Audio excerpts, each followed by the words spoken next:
Je vais la conférence. On va commencer à 18h05. Je mets un petit message, mais bon. Il fait trop beau aujourd'hui, tout le monde est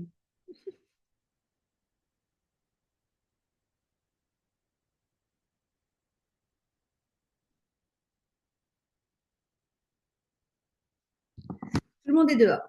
Je ne sais pas si c'est les vacances pour vous. Moi, c'est les vacances scolaires me concernant. Donc, voilà, j'ai un peu plus de liberté pendant les vacances. Allez, Zou. On va commencer dans une minute. En tout cas, bonsoir Fanette. Voilà, je pense qu'il y a des personnes qui vont nous rejoindre. Donc, j'ai dit on va commencer vers 18h05. Après, j'ai pas d'urgence particulière, mais je voudrais pas non plus faire poireauter les personnes qui sont arrivées à l'heure sur la conférence. En tout cas, qu'est-ce que je voulais vous dire? Moi, je suis très contente de vous proposer ces conférences. Alors voilà, il y a des jours où il y a beaucoup plus de monde, des jours où il y en a moins. Ce n'est pas très grave en soi. L'essentiel, c'est que vous puissiez en fait bénéficier de ces mini-conférences que je vous propose maintenant. La semaine prochaine, il n'y en aura pas parce que je pars quelques jours à la montagne pour me ressourcer avec les garçons. Peut-être que je vais me présenter pour celles qui ne me connaissent pas. Je ne sais pas si tout le monde me connaît ici aujourd'hui. Donc, moi, je suis Virginie. Je suis experte en parentalité atypique, notamment dans le TDAH, dans le TOP, dans les troubles 10. Pourquoi experte? Parce que c'est mon expérience, mon expertise qui parle, puisque je suis épouse, mère et femme concernée par tout ça. Et que mon ambition aujourd'hui, c'est de partager avec vous, les mamans, et de vous proposer un retour à de la sérénité, à de l'épanouissement, au travers d'un programme notamment qui s'appelle Réenchante ta vie de maman, dont les portes vont bientôt fermer là vers le 15, je crois. Donc, voilà, le premier live aura lieu le 22, le mardi 22. Donc, d'ici jusque-là, vous pouvez encore rejoindre le programme si vous le souhaitez. Il reste quelques places. Et du coup, qu'est-ce que je voulais dire? Voilà. Donc, en fait, au travers de ces lives, au travers du groupe WhatsApp, je veux vraiment partager avec vous le plus de choses possible pour pouvoir vous aider, vous accompagner sur votre chemin d'épanouissement. Alors, y a-t-il un groupe où on peut prendre contact après le live? Alors, il y a le groupe conférence, donc sur lequel, Fanette, tu es. Donc, et si tu veux prendre contact directement avec moi, il suffit de me faire un message privé sur WhatsApp pour qu'on puisse en discuter. Donc, toi, tu es TDA et TSA, ainsi que ta fille. Très bien. Donc, moi, mes deux garçons, ils sont TDAH, multidis et top. Voilà, pour les deux, et pour autant, ils sont totalement différents l'un et l'autre. Ce soir, le thème, c'est quoi TOP? TOP, c'est le trouble de l'opposition avec provocation. On va faire aussi une petite conférence sur le TOP, un de ces quatre. C'est le trouble de l'opposition avec provocation. C'est un trouble, en fait, qui agit sur comment je pourrais décrire ça? Ça agit sur le caractère de nos enfants. Donc, on pourrait penser que ce sont des enfants ou irrespectueux ou qui ne sont jamais d'accord avec rien. En fait, c'est une forme euh, c'est quelque chose qui est à l'intérieur de nous et qui fait en fait que d'instinct, on est en opposition. Et ça, c'est très, très difficile pour les parents parce que dans l'éducation, l'opposition, c'est ne pas être d'accord avec l'éducation. Et donc, c'est le top. Donc, le trouble d'opposition provoque beaucoup, beaucoup de dégâts dans les relations familiales. Mais ce soir, on va parler de nous, chères mamans. On va parler de la solitude des mamans d'enfants neuroatypiques. Bérangère, ton fils est en cours de diagnostic en suspicion de TDA. De toute façon, que ce soit suspicion, que ce soit diagnostic avéré, de toute façon, si vous êtes présente, si vous vous posez la question, c'est qu'il y a quelque chose qui gêne votre vie de famille, qui gêne les relations, qui gêne l'école. voyez, c'est toujours quelque chose qui est différent de ce que soit de ce que l'on pensait être comme la vie de famille ou l'éducation, mais c'est surtout que ça prend des proportions qui sont beaucoup plus intenses, beaucoup plus grandes que celles que l'on pourrait avoir dans une vie dite typique. En fait, c'est ça qui génère en fait soit de la suspicion, soit réellement le diagnostic. Et des fois même, on a des personnes qui ne sont pas diagnostiquées parce qu'il y a une méconnaissance du diagnostic, en tout cas de la façon dont on doit diagnostiquer les personnes et les questions qu'il faut poser réellement pour bien comprendre tout le déroulement, tout ce qui se passe. Et donc, dans tous les cas, c'est toujours intéressant, même si on n'a pas de diagnostic avéré, de s'intéresser à ce qui se passe pour pouvoir accompagner les enfants. Si d'aventure, on pouvait vous dire que ce n'était pas un TDA, mais que ça empiète quand même, en tout cas son caractère, son comportement empiète quand même beaucoup sur votre vie de famille. Fanette, caractère ou émotion, si on parle toujours du top, en fait, c'est ni l'un ni l'autre, en fait. C'est un trouble. C'est quelque chose qui est inhérent à soi. C'est exactement comme le TDAH, en fait. On ne le maîtrise pas. Je ne sais pas s'il ma place dans ce groupe, car mon fils a 25 ans et je suis arrivée par le forum de Fabienne. Alors, Bérangère, ça dépend en fait comment toi tu te sens. Si tu as envie de rester dans le groupe, tu es évidemment la bienvenue. Ton fils est plus grand, mais tu as peut-être encore des difficultés avec ça. Et si tu as, voilà, en tout cas, tu peux largement rester dans la conférence. C'est toujours très agréable d'avoir des personnes qui viennent ici. Et j'imagine que si tu es là, c'est que à quelque part, il y a encore des choses qui te titillent, même si ton garçon ou ta fille d'ailleurs, ton fils est grand. Voilà. Est-ce qu'il est indépendant? Est-ce qu'il est autonome? Voilà. Donc, merci en tout cas pour toutes vos interactions. C'est super. Bravo d'être là déjà pour commencer et de prendre du temps pour vous parce que ça, c'est important. La solitude, en fait, des mamans neuroatypiques, elle vient de façon un peu insidieuse. On ne s'en rend pas tout à fait compte et c'est pour ça que c'est important de comprendre ce qui nous isole, d'accepter aussi la réalité des troubles et de reprendre sa juste place en tant que femme, en tant que mère, dans cet écosystème qu'est la famille neuroatypique. C'est souvent une solitude qui est assez invisible. Les gens ne se rendent pas compte qu'on se sent seul parce qu'on est quand même souvent présente, on essaye de faire bonne figure, on essaye de discuter avec les autres, on essaye de faire comprendre ce qui nous arrive.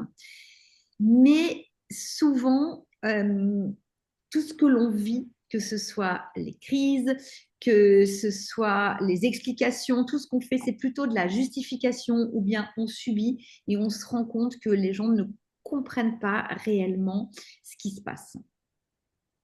Et ça, en fait, c'est la première partie de l'isolement, quoi. La solitude des mamans neuroatypiques, elle est pourtant bien réelle, elle est pourtant très profonde et elle est souvent très silencieuse.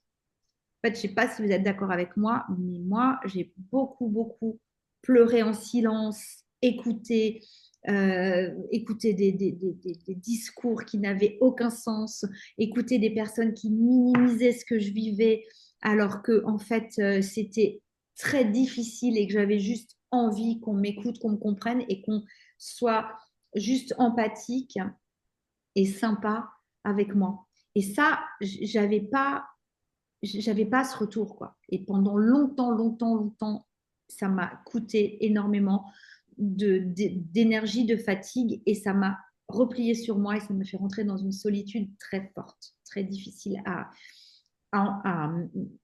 très difficile à expliquer aussi, parce que finalement, quand j'ai fini par en parler, on m'a dit, mais pourquoi tu ne l'as pas dit? Mais en fait, j'ai dit, si, je vous l'ai dit, mais sauf que vous ne l'avez pas écouté. Donc, à force de le dire et de ne pas se sentir écouté, c'est naturel, on se replie.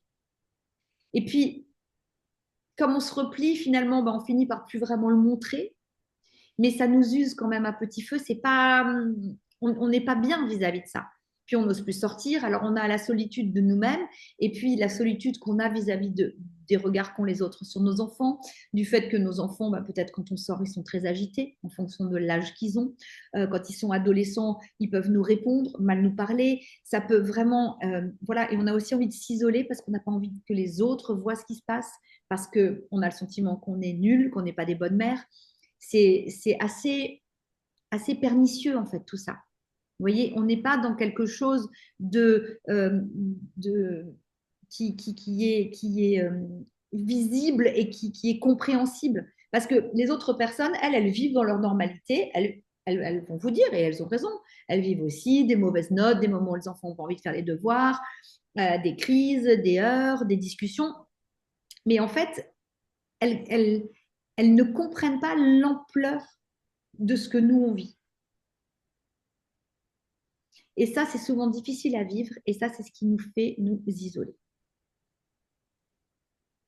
Donc, on va parler des mécanismes invisibles de la solitude. Ça, c'est vraiment important.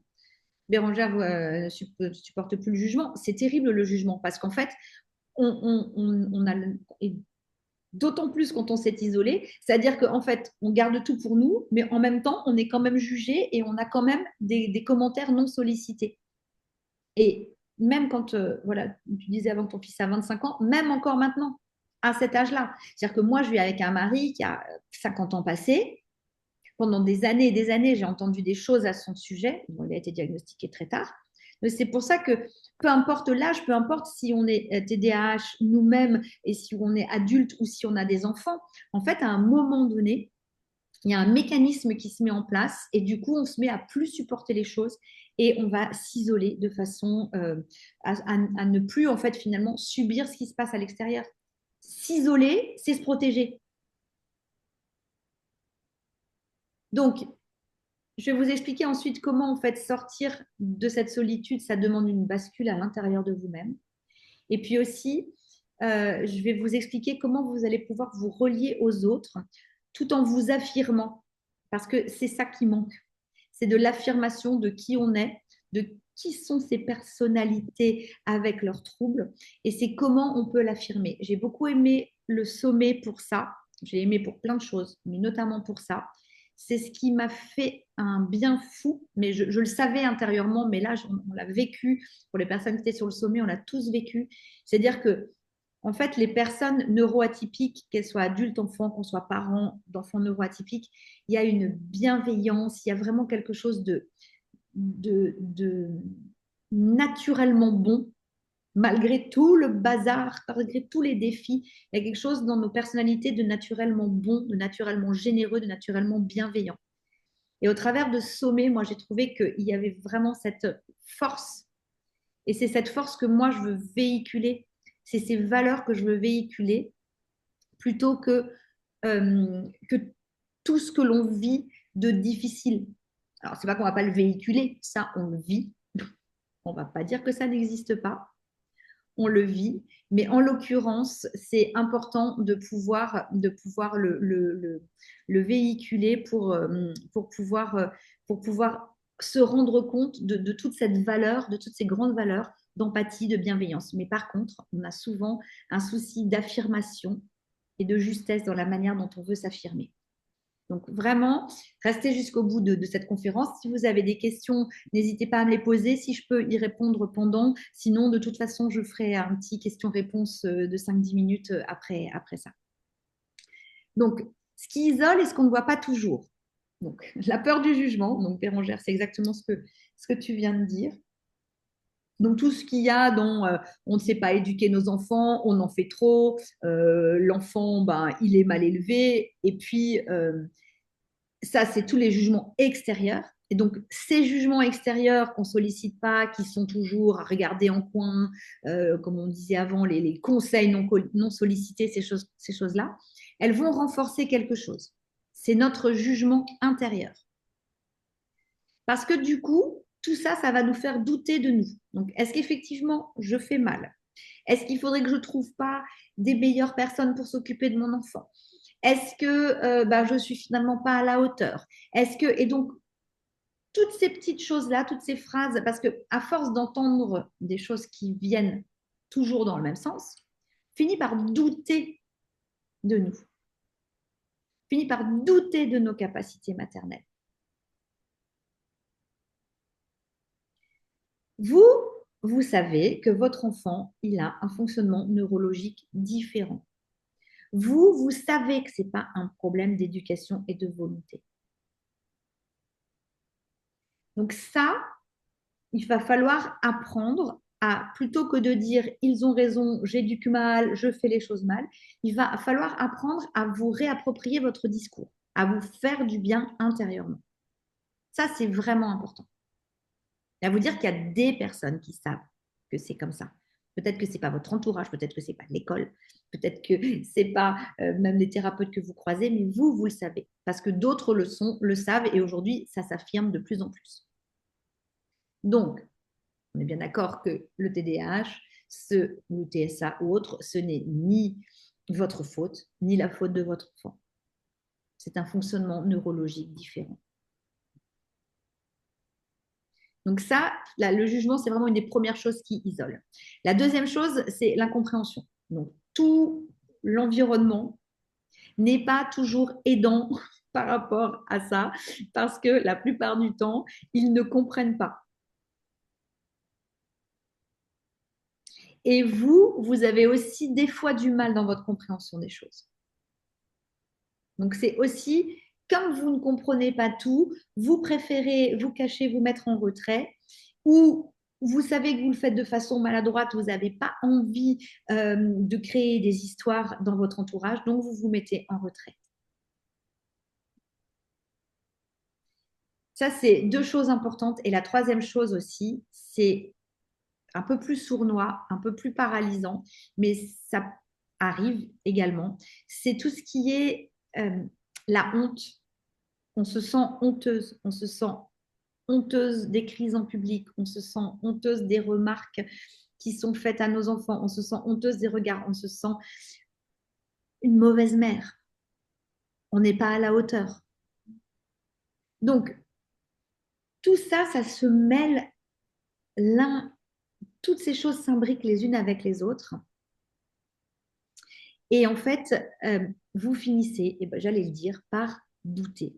Et ça, c'est aussi extrêmement difficile parce que vous avez, en fait, face à vous, ce que je dis toujours, une espèce d'effet de groupe qui, eux, ont leur biais de confirmation, pas leur biais, mais le biais de confirmation.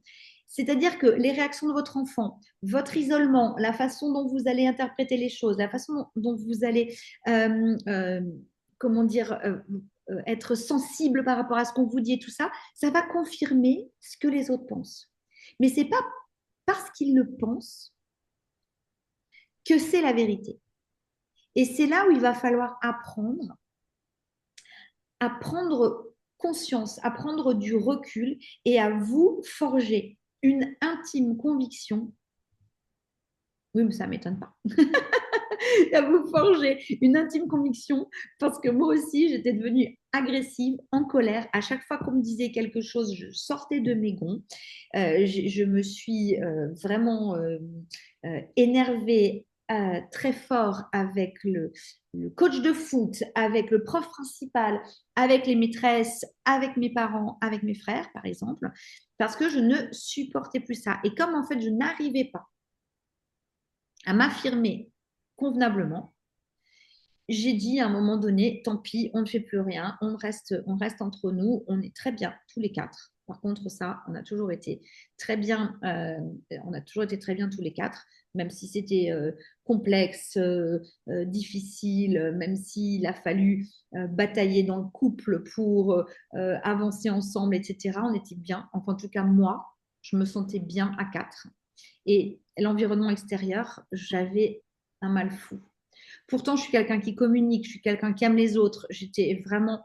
Mais petit à petit, en fait, toutes ces couches, elles venaient se mettre les unes sur les autres et elles renforçaient mon sentiment que de toute façon, personne ne pourrait jamais nous comprendre, qu'on était différents, que j'avais toujours senti qu'on était différents et que là, c'était l'apogée et que comme personne ne pouvait nous comprendre, eh ben, autant qu'on soit juste entre nous. C'est pas possible en fait, hein, je vais vous le dire, ça marche pas.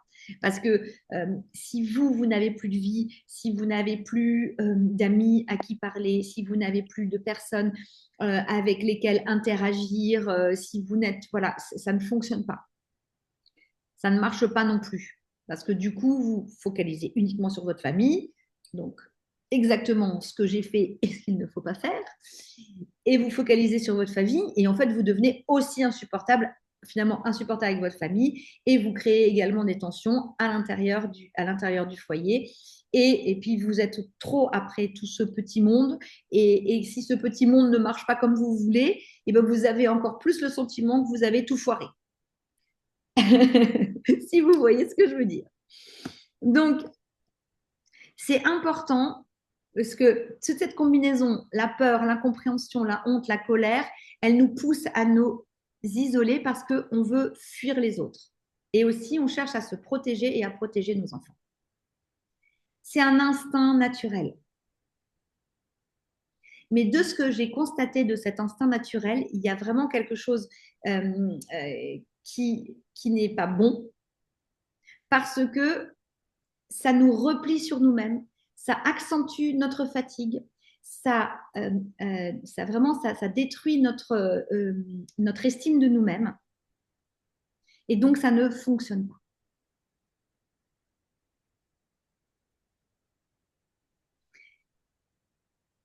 Il est vraiment important de se dire que si l'une ou l'autre d'entre vous se trouve dans cette situation, c'est pas un état inexorable, hein, parce que moi, j'en suis sortie. J'ai passé 2 bonnes années dans cette solitude, 2 bonnes années à ruminer, à être dans ma roue et à être très bien avec moi-même, enfin je le pensais, jusqu'au moment où en fait j'ai compris que j'étais en train de péter les plombs et que ça ne fonctionnait pas du tout ce que je faisais et que de toute façon en plus à chaque fois que je me retrouvais avec d'autres personnes, j'étais agressive et je me comportais pas super bien ou alors j'étais tout le temps en retrait. Il y avait 2 choses. Soit j'étais agressive, passive-agressive, donc je répondais, soit j'étais en retrait et j'attendais qu'il y ait la bascule pour leur sauter dessus.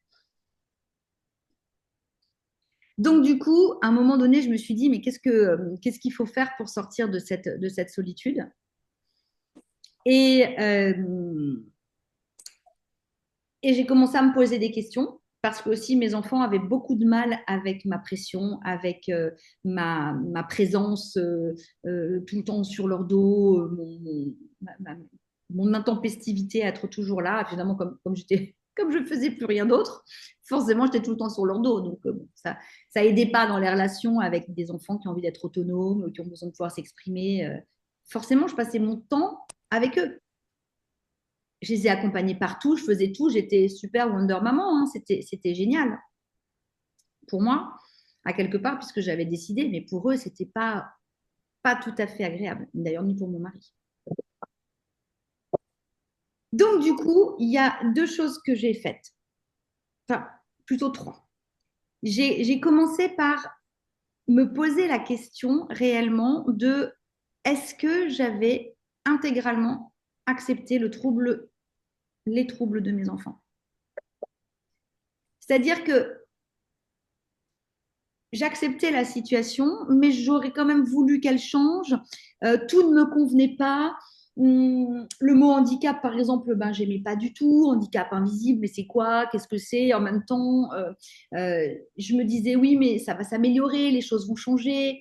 Euh, tout ça, en fait, ça m'a fait me rendre compte que j'avais pas eu une totale acceptation du trouble et que je faisais en fait les choses plus ou moins à moitié et que ça aussi, je pouvais pas forcément bien l'expliquer parce que à quelque part, tout le monde me répétait, et ça c'est une chose qu'on vous répète, mais non, mais ton enfant, il est comme tout le monde, regarde, tout va bien, etc., etc.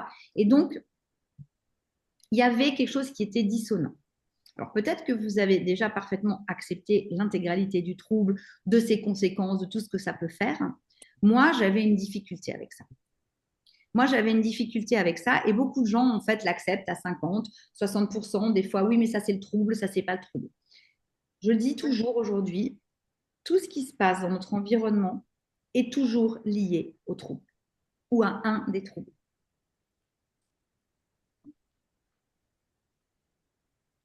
Donc déjà, il y a une chose importante, accepter à 100% ce qui est, qu'est-ce qui se passe, qu'est-ce que ça a comme conséquence et qu'est-ce que ça a comme conséquence et retentissement sur l'environnement. Parce que du coup, quand vous commencez à accepter ça, le jugement des autres, ce qu'ils en pensent, etc., ça finit par ne plus vous impacter.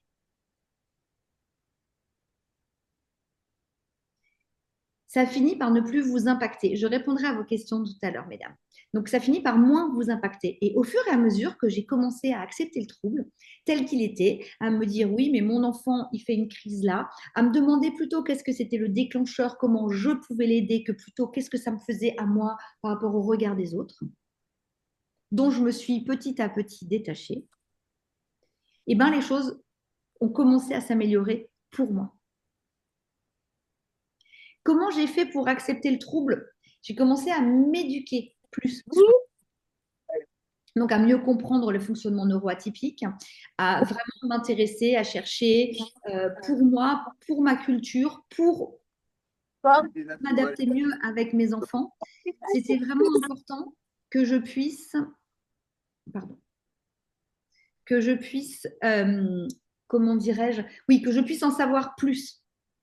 Du coup, je me suis dit, m'éduquer, c'était me reconnecter à vraiment la relation avec mes enfants. Pour moi, m'éduquer, c'était comprendre pour accompagner autrement. Comme comme je légitimais, comme je pouvais expliquer les choses, du coup, je pouvais le vivre sans. Je vais aller marcher, tu veux venir avec moi? Pas du J'expliquais tout? exactement, C'est vrai, sérieux, rien? j'expliquais exactement ce qui se passait. Et du coup, j'étais sereine en fait. Je culpabilisais plus. Le trouble, il est là. Ça représente ça et ça. Je m'organise dans ma tête vis-à-vis de ça par rapport à mon enfant. Je fais en fait le nécessaire. Et ensuite, ben, c'est légitime parce que j'ai trouvé des personnes, j'ai été vers des gens qui m'ont expliqué, j'ai fait des conférences, j'ai regardé des choses, j'ai appris. Donc, plus je comprenais, plus je m'adaptais, plus je faisais ça, moins je me sentais épuisée. Et du coup, aussi, j'avais moins envie de m'isoler. Parce que cette grande fatigue qu'on a, elle donne aussi envie de nous isoler. Moi, à 21h, 20h30, j'étais cuite. J'en pouvais plus. Parce que j'avais tellement donné toute la journée pour être sûre qu'il soit bien, pour être sûre que tout s'est bien passé, pour tout ça, que en fait, j'étais fatiguée. Cette fatigue, elle me faisait ne pas du tout avoir envie d'être avec d'autres personnes. Et en plus, en me disant, mais il faut falloir que je me justifie, que ce soit ci, que ce soit ça. Donc, acceptez réellement le trouble.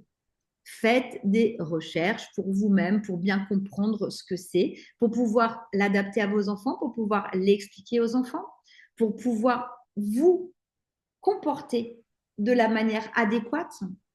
En fait, quand vous vous comportez de la manière adéquate, quand vous comprenez mieux les choses, eh ben vous verrez aussi que les crises s'amenuisent, que vous voyez les choses différemment, que ce qui était une crise énorme, qui pouvait déclencher des crises énormes, vous allez pouvoir l'anticiper. Vous allez accepter aussi mieux les crises, les moments difficiles, les impulsivités, les difficultés de gestion.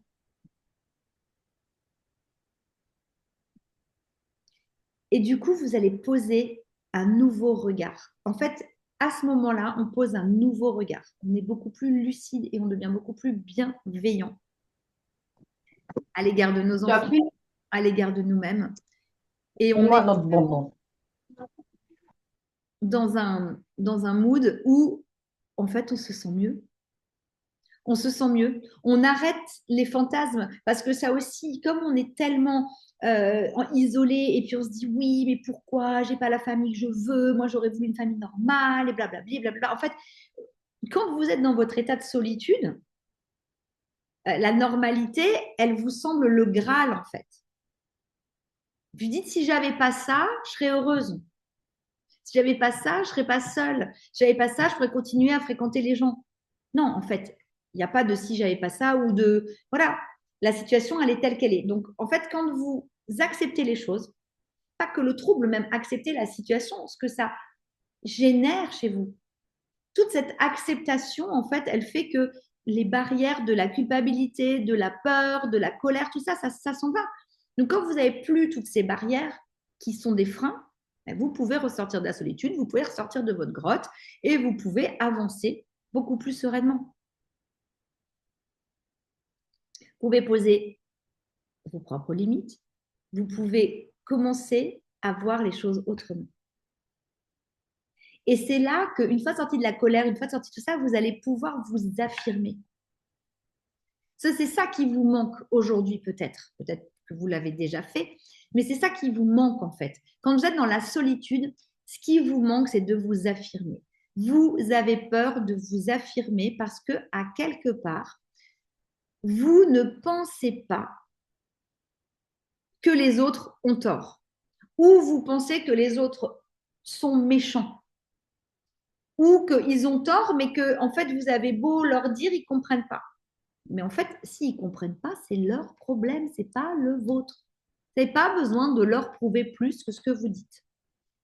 Donc, du coup, quand vous avez passé toutes ces étapes, vous vous trouvez dans une position où vous voulez vous dire, OK, bah maintenant que je sais tout ça, j'ai appris, j'ai pris du recul, j'ai accepté l'intégralité du trouble, je me sens vraiment à l'aise dans ma vie de maman, j'ai compris des tas de choses, je peux m'affirmer en me reliant autrement aux autres. Vous affirmer, c'est réussir à vous faire respecter. Et je sais que ça, c'est un gros, gros thème.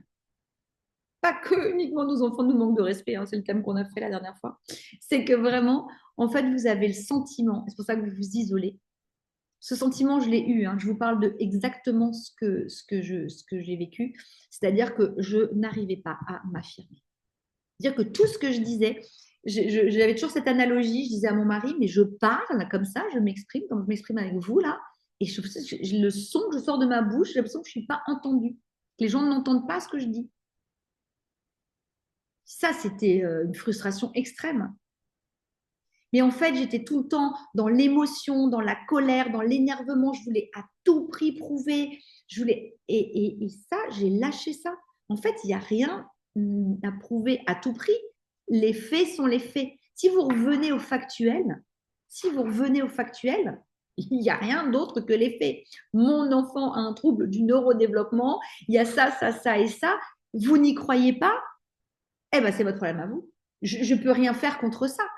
Il y a un diagnostic qui est posé, il y a des retentissements sur notre vie, il y a tout ça. Donc, c'est votre problème à vous. Moi, mon objectif, c'est d'avancer avec ça.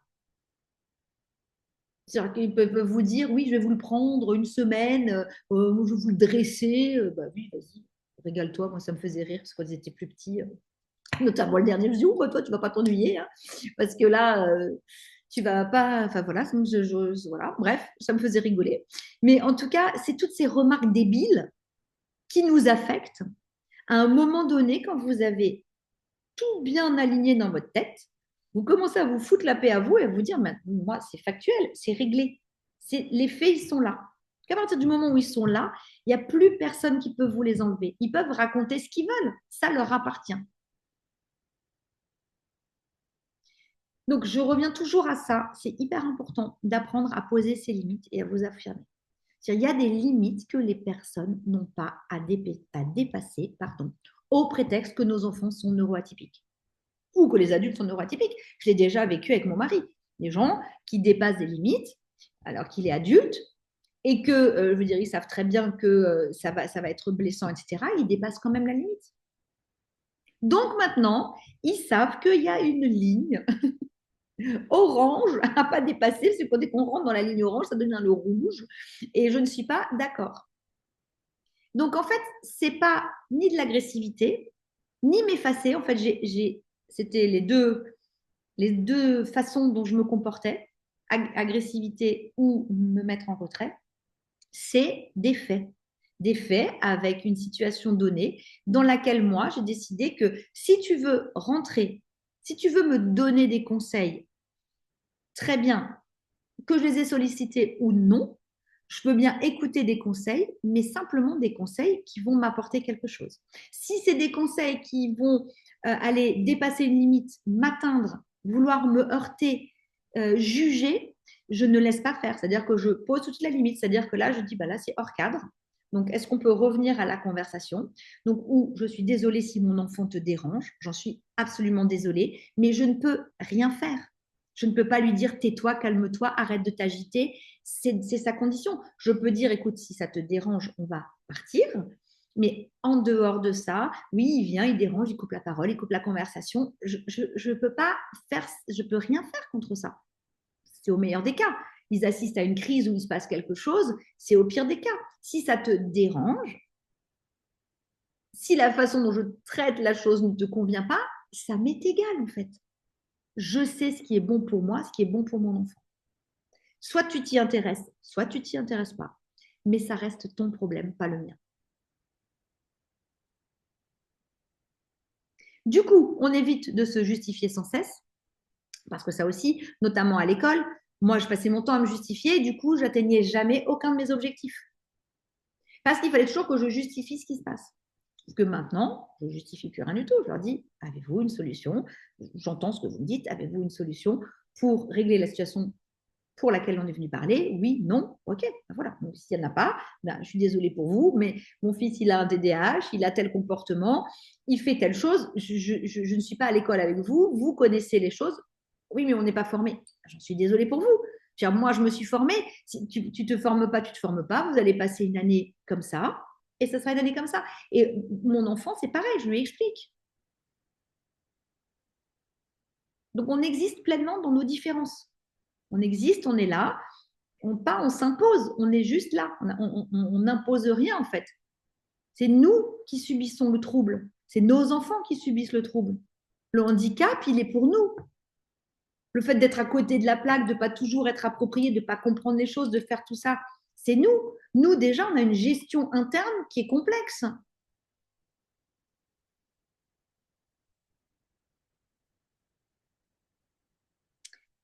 Cherchez à vous relier, voilà, comme dans ce groupe, à des personnes qui vivent les mêmes choses que vous.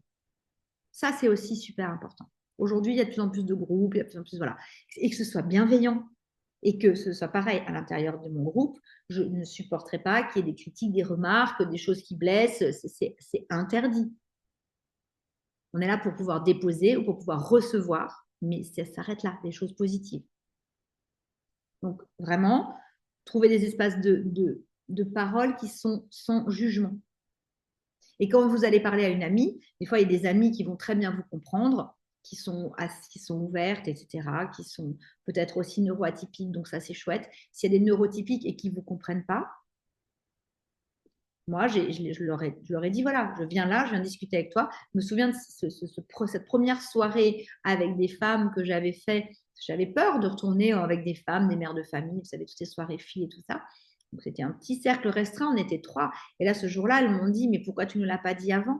J'ai dit, ben, je vous l'ai déjà répété au début, si, je vous l'ai dit. Sauf que la manière dont je le disais, c'était pas entendable. Parce que j'étais trop dans l'émotion, trop dans la colère. Là, j'étais neutre, entre guillemets. J'étais quand même un peu dans l'émotion, mais j'étais neutre. Parce que je leur ai expliqué les choses telles qu'elles étaient. Quand je dis neutre, ça veut dire que les choses, elles étaient factuelles. J'étais dans l'émotion parce que ça me faisait du bien de pouvoir me faire entendre et de me dire que ces femmes, elles, finalement, elles avaient compris ce que je vivais. Elles m'ont plus jamais jugé, elles n'ont plus jamais rien dit. Et elles se sont intéressées à moi et à ma famille de façon différente, mais parce que j'étais neutre, en fait.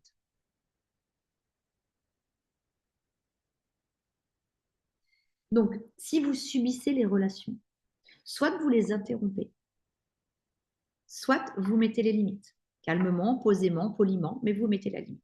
Je n'accepte pas que tu parles de cette façon-là de mon enfant. Si tu veux savoir ce qui se joue réellement, je peux te le dire parce que je connais un rayon sur la question. Si ça ne t'intéresse pas, je peux le comprendre, mais tu ne dépasses pas cette limite. Cette limite, elle n'est pas franchissable.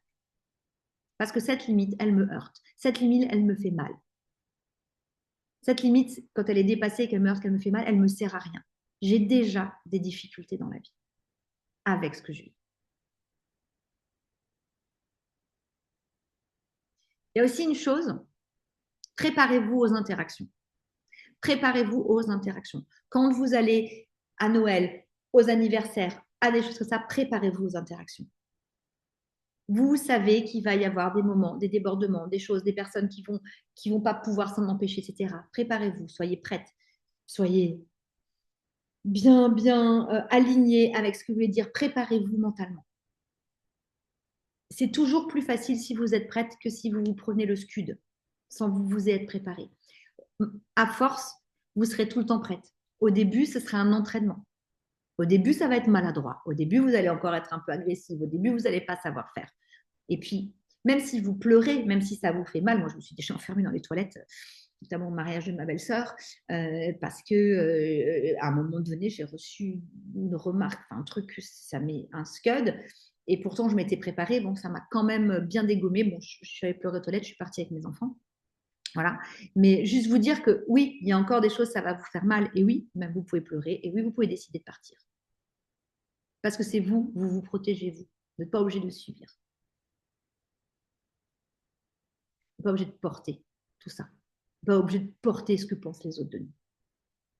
Voilà, c'est un peu un sujet qui est un peu difficile, mais franchement, il y a vraiment, foutez-vous la paix, faites-vous confiance, c'est ce que j'ai envie de vous dire, foutez-vous la paix, faites-vous confiance et affirmez votre position.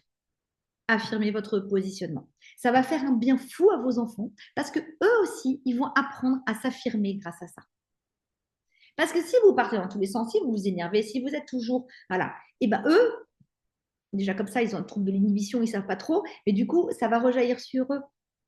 Donc, apprenons à gérer les choses factuellement et ça leur fera un sacré exemple. Je vous assure que ça fonctionne. Et même avec eux, c'est-à-dire que maintenant, quand ils dépassent le jardin, à la limite de mon jardin, je sais que je leur dis.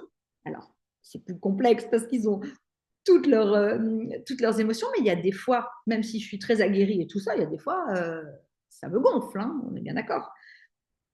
Je pète encore les plombs, le dragon sort encore, je ne suis pas devenue Bouddha, voilà, je tends à devenir plus cool, mais c'est pas encore ça. Mais par contre, ils sont prévenus.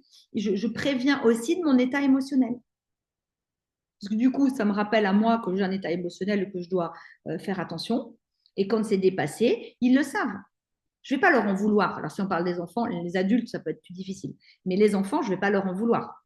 Je vais continuer à leur apprendre. Par contre, les adultes, c'est niet. Que ce soit les profs, que ce soit les thérapeutes, que ce soit la famille, c'est niet.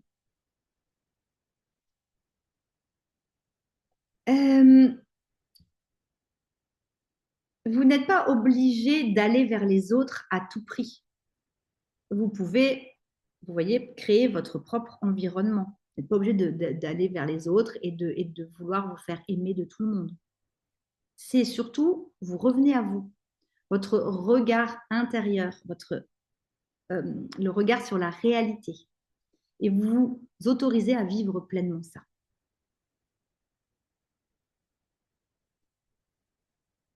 Voilà ce que j'avais envie de vous dire ce soir.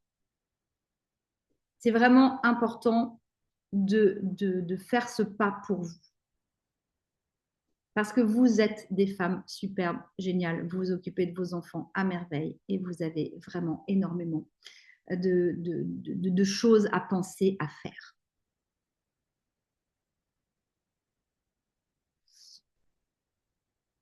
Voilà pour ce soir. J'espère que tout s'est bien passé. Il y a plein de choses qui se sont dites sur le chat. Je vais remonter un peu plus haut. Alors, Bérangère, les disputes avec le conjoint. Oui, c'est sûr, les disputes avec le conjoint au sujet des enfants, c'est déjà, ça c'est pour tous les parents. Et aussi, c'est sûr que, là, Bérangère, c'est toi qui as un garçon qui a 25 ans, oui, 25 ans, les fonctions exécutives, il y a toujours ce retard des fonctions exécutives qui fait que peut-être que là, à 25 ans, il va commencer à avoir un peu plus d'autonomie, mais ça peut prendre beaucoup de temps. Donc ça peut aussi énerver les hommes parce que nous, en tant que femmes, on va accepter ça et puis les hommes, ils vont avoir peur un peu plus pour leurs garçons et puis des fois, il y a plus de déni. Donc voilà.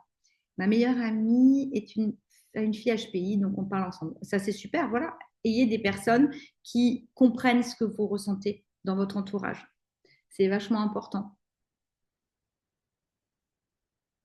Alors, pour l'enfant qui n'accepte pas, ou en tout cas l'adulte qui n'accepte pas, moi, ce que je dirais, c'est que je dirais qu'il faut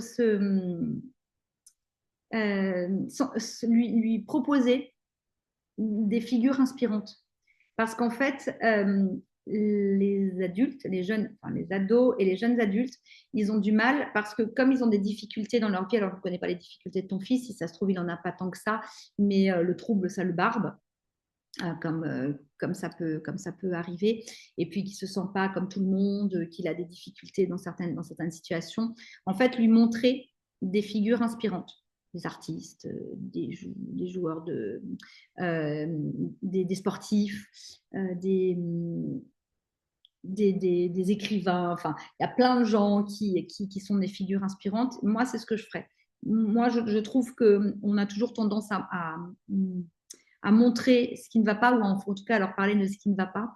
Et je trouve que c'est vraiment bien de leur proposer ce qui va bien, d'essayer de leur montrer ça. On reconnaît vraiment dans tout ça. Mon mari n'accepte pas qu'on fils au TDAH. Alors, Carole, eh bien oui, c'est une personne comme tout le monde avec un TDAH. Pardon, je ris. En fait, il n'accepte pas parce qu'il a peur. C'est pas qu'il n'accepte pas, c'est qu'il a peur. Peut-être qu'il se reconnaît dans votre enfant, dans votre fils, et du coup, il a peur, et puis bah, lui, il l'a peut-être vécu, voilà, et moi, il y a ce côté toujours de dire, ah ben oui, mais moi je l'étais, ou j'étais comme ça, et en fait, tout s'est bien passé, ben, ok, peut-être, il y a quand même souvent des choses qui se sont pas bien passées, mais comme on s'est construit, et comme on est adulte, on a le sentiment que c'est ok, quoi. Donc, je dis souvent par rapport au couple où il y a une des deux personnes qui est plus ou moins dans le déni, ce n'est pas grave en fait. Accepter qu'il soit dans le déni et lui dire, j'accepte ton déni, par contre, moi, je vais faire ce qu'il faut parce que si un diagnostic a été posé, c'est qu'il y a quelque chose et que c'est pas que je prends mon enfant pour anormal, mais par contre, j'ai envie de connaître mieux qui il est. Voilà, c'est plutôt ça. Donc, il n'est pas anormal. Hein, on n'est pas anormal quand on est TDAH. On a juste un fonctionnement du cerveau différent. Donc, c'est juste un fonctionnement différent. Et quand on comprend que c'est cela, on a moins peur. Voilà. Mais c'est vrai on est tout à fait normal hein, quand on a un TDAH. Oui, alors les belles-sœurs ou les médecins qui ont des avis là-dessus, ben, peut-être qu'on est plus sur nos enfants qu'avant. Est-ce que c'est bien? Est-ce que c'est mal? De son point de vue, a priori, c'est pas la bonne chose. Ça reste son point de vue, en fait. C'est la même chose, c'est ce que je vous disais avant. Un point de vue d'une personne, c'est juste son point de vue. Si elle essaie de vous convaincre ou de te convaincre que c'est le bon point de vue à avoir, bah, il suffit de lui dire je respecte ton point de vue, mais ça n'est pas le mien. Voilà. Et argumenter si on en a envie. Sinon, ça peut s'arrêter là. C'est respecter ses ressentis, se faire confiance. Oui, tout à fait. Ah ben voilà, il y en a qui veulent éduquer. Ça, c'est voilà. Bah, est-ce que tais-toi, on ne parle pas à table, c'est d'éducation, finis ton assiette, arrête de bouger. C'est voilà, c'est ça, c'est ma conférence, c'est exactement le thème de la conférence que j'ai faite sur ma première conférence sur le sommet, quoi. C'est les croyances éducatives. En fait, ce ne sont que des croyances éducatives. Donc, les croyances éducatives, c'est quelque chose de non fondé. que certaines personnes ne remettent pas en question, n'est-ce pas? C'est automatisé, donc c'est comme ça qu'il faut faire. Moi, Carole, je partirais vraiment pas sur une bataille, en fait, mais je mettrais la limite. Je poserais la limite. Vraiment, c'est ce qui me semble le plus important, c'est de faire respecter. Peu importe ce qu'ils en pensent, qu'on respecte leurs valeurs, sauf que l'enfant, il ne va pas être capable de les donner. Donc, en fait, c'est bien beau, mais ça ne va pas fonctionner. En fait, si les personnes n'acceptent pas le trouble, alors qu'il y a un diagnostic, c'est à vous d'éduquer ou de mettre vos limites et de vous éduquer. Plus vous en saurez, plus vous serez calme et posé dans vos conversations, plus, voilà. C'est un chemin, mais c'est tout à fait faisable. Pour eux, c'est un délire d'occidentaux.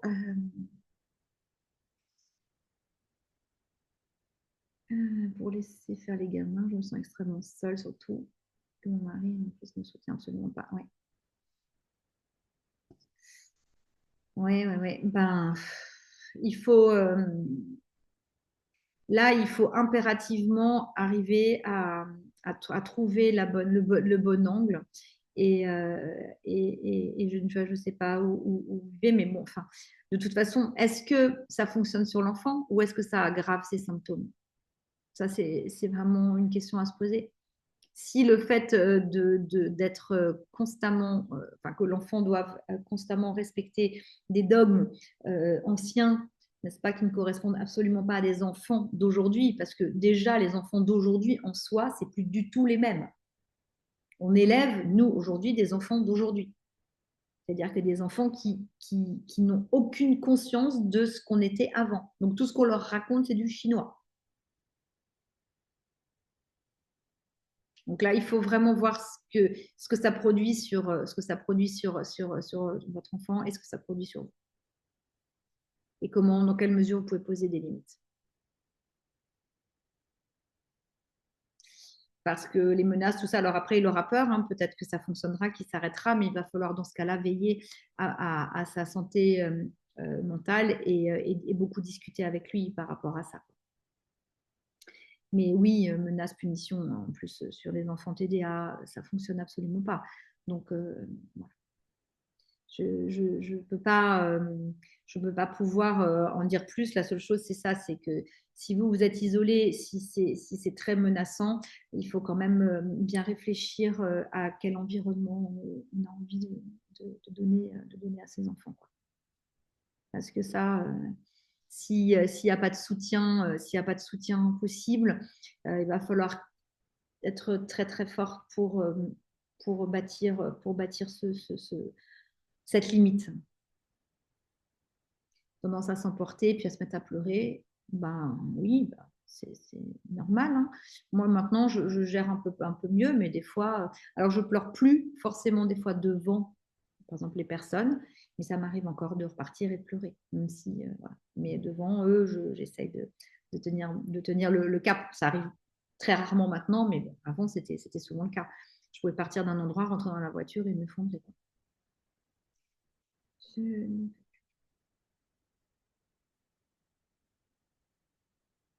Je ne veux plus que tu dises à ma fille de ne pas répondre quand j'ai tort. Je ne comprends pas. Oh, mais non, Bérangère, je ne pense pas que tu as tout raté jusqu'à ses 18 ans. Pas du tout.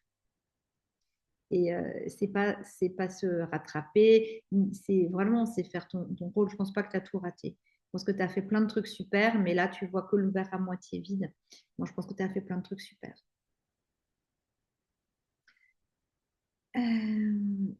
Le jugement des autres, c'est vraiment accusateur et douloureux. Tout à fait, mais ça se travaille, le jugement des autres. Vraiment. Ça ne fonctionne pas du tout, au contraire.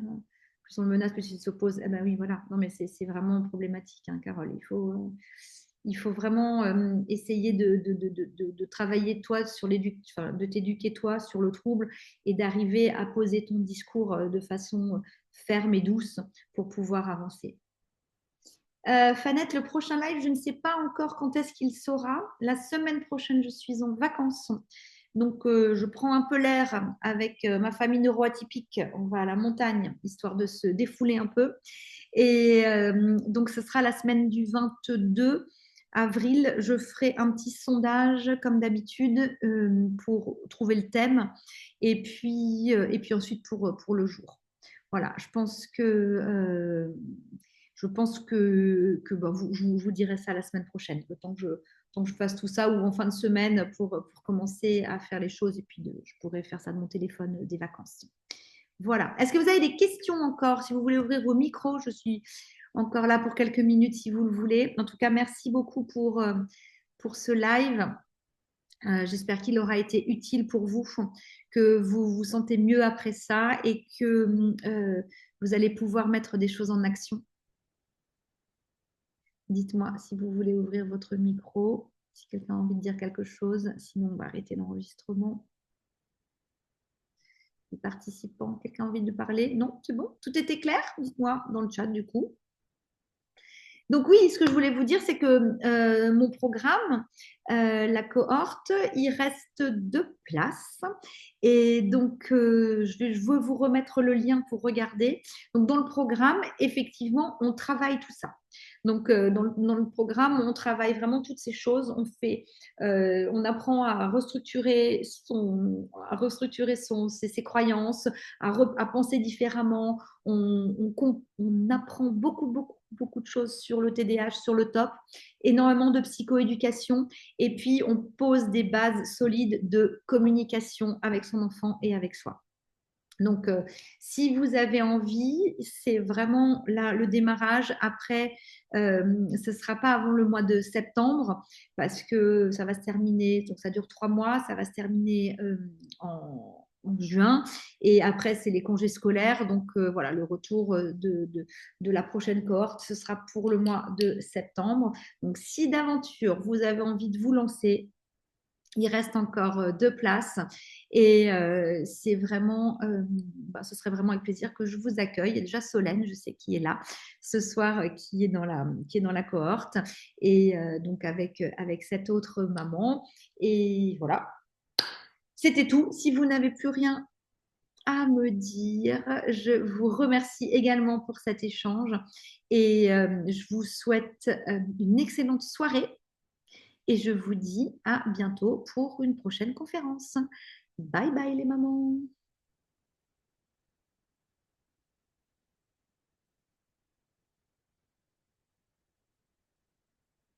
Ah, c'est cool, merci beaucoup.